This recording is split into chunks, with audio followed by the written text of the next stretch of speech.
அவருடைய டிகிரி சம்பந்தப்பட்ட விவரங்களை சொல்ல மாட்டேங்கிறாங்க அப்படின்னு சொல்லி வந்தாங்க. இப்ப இவங்க இந்த நாட்டுல வந்து அடிக்கடி இந்த மாதிரி தப்பு நடக்கிறவங்களையும் சும்மா விடக்கூடாது. இப்ப இவங்க எலெக்ஷன் கமிஷன் என்ன சொல்லியிருக்காங்க? எஸ்ஐஆர் பீகார் நடத்தினாங்கல்ல, எதுக்காக நடத்தினார்கள் என்ற காரணம், யார் இந்த முடிவெடுத்தார்கள் என்ற முடிவெடுத்தார்கள் என்ற விவரம், இதெல்லாம் எங்க ஃபைல்லே இல்லைன்னு இருக்காங்க. சமீபத்துல ஆர்டியில் ஒருத்தர் கேட்டதுக்கு, அப்படின்னா யார் அந்த ஃபைலை மறைச்சாங்களோ அவங்க மேல கிரிமினல் ஆக்ஷன் எடுக்கணும். எவ்வளவு முக்கியமான முடிவுகள் எடுக்கப்பட்டிருக்கின்றன.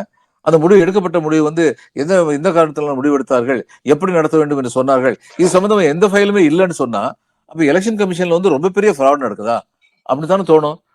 See, transparency is very vital for functional democracy.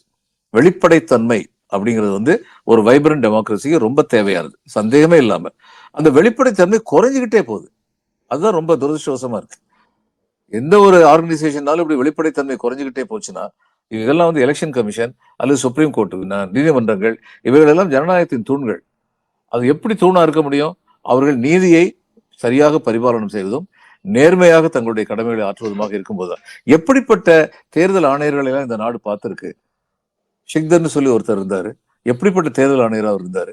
அதே மாதிரி இவர் வந்து ஜவஹர்லால் நேரு வந்து என்ன பண்ணுவாரு, ஒரு பொதுக்கூட்டத்தில் பிரச்சாரம் பண்றது 57ல அவர் போனது.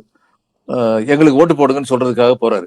போகும்போது சொல்றாரு, நாங்க காங்கிரஸ்ல இந்த மாதிரி காரியங்கள்லாம் மக்களுக்காக செய்யணும் அப்படின்னு சொல்லி நினைக்கிறோம். எல்லாத்துலயும் முழு வெற்றி அடைஞ்சிருக்கோமா? இல்ல. ஆனா எல்லாத்துலயும் நாங்க வந்து முழு மனதோட முயற்சி எடுத்துக்கிட்டு இருக்கோம். கொஞ்ச நாள் கழிச்சு இதனுடைய ரிசல்ட் எல்லாம் நல்ல விதமா வரும் அப்படின்னு நாங்க நம்புறோம். அதனால தொடர்ந்து எங்களையே பதவியில வச்சிருந்தீங்கன்னா நாங்க இன்னும் எங்களுடைய வேலைகளை உத்வேகத்தோட செய்ய முடியும் அப்படின்னு சொல்லிட்டு அடுத்தவர் சொல்றாரு, அடுத்த வாரம் இங்க வந்து எதிர்க்கட்சி தலைவர் வந்து மீட்டிங்க்கு இதே இடத்துல வர்றாரு. அவர் சொல்றதையும் நீங்க கேளுங்க.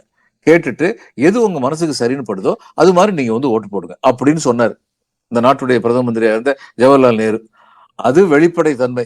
அப்படி சொன்னது வந்து இவர் வந்து காமராஜ் வந்து எலெக்ஷன்ல வந்து தோத்து போயிட்டார். அசம்பிளி எலெக்ஷன்ல நேர்மையான தேர்தலில் தோத்து போயிட்டார். அவர் தன்னுடைய தோல்வியை ஒப்புக்கொண்டார். ஆனால் அவருடைய தோல்வியில் மிகுந்த மனச்சோர்வு அடைந்தவர் முதலமைச்சராக பதவியேற்க போன அறிஞர் அண்ணா.